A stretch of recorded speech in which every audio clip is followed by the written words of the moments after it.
చాలా గ్యాప్ తర్వాత మధుర గాయని జిక్కీ గారు పాడిన తెలుగు పాట ఆదిత్య 369 చిత్రంలోని జానవులే నెరజానవులే అన్న పాట. అసలు ఆ పాటని ఆమె చేత ఎందుకు పాడించారో తెలుసా? ఇతివృత్తం రాయల కాలం నాటిది కాబట్టి అప్పటి వాతావరణాన్ని క్రియేట్ చేసేందుకు మ్యాండలిన్, క్లారినెట్ వంటి వాద్యాలు వాడారంట. ఆ పాటకి స్వరకర్త ఇళయరాజా గారు. ట్యూన్ పూర్తయింది. రాజనర్తకి పాడేటువంటి పల్లవి చరణానికి ఒక చమక్కున్న గాత్రం కావాలనుకున్నారంట రాజాగారు. వెంటనే పక్కనే ఉన్న బాలుగారికి కైపున్న మచ్చకంటి చూపు అన్న చరణం అది పాడిన జిక్కీ గారు గుర్తొచ్చి ఆవిడ చేత పాడిస్తే బాగుంటుంది అన్నారంట. అందరూ ఓకే అన్నారంట. జిక్కీ గారిని పిలిపించి ఆ పాటని కూడా పాడించారంట. ఆవిడ పక్క నుండి పాడినందుకేమో బాలుగారు కూడా అతి మెత్తగా ఏం రాజాగారిలాగా పాడారు. 4 శతాబ్దాలు వెనక్కెళ్ళి మరీ ఆ పాటని అద్భుతంగా రాశారు వేటూరి గారు. జిక్కీ గారు, బాలుగారు, శైలజ గారు పాడినటువంటి ఆ త్రిగళంతో ఇప్పుడు మన ముందుకు వస్తున్నారు చరణ్ గారు అండ్ మాళవిక.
వెన్నెల తాపం వయసుకు ప్రాణం ఈ చలిలో చెలినారతిలా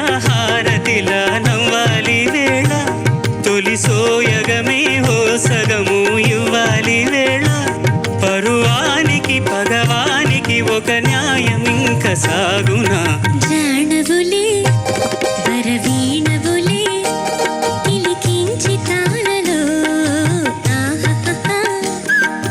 జానవులే మృదు పాణివిలే మధు సంతకాలలో కన్నులలో సరసపు వెన్నెలలే సన్నలలో గుసగుస తెమ్మెరలే మోవిగని మొగ్గగని మోసుపడిన వేళలో జానవులే పరవీణవులే పిలికించి తాళలో ఆహాహా.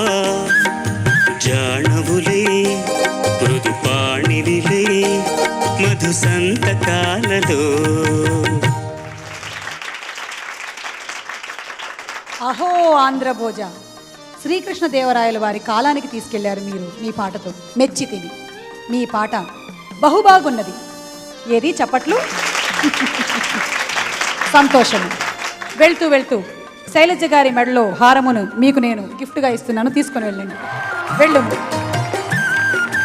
పక్కవారి సొమ్ములు దానం చేయడమే మా తక్షణ కర్తవ్యం. వెళ్ళు.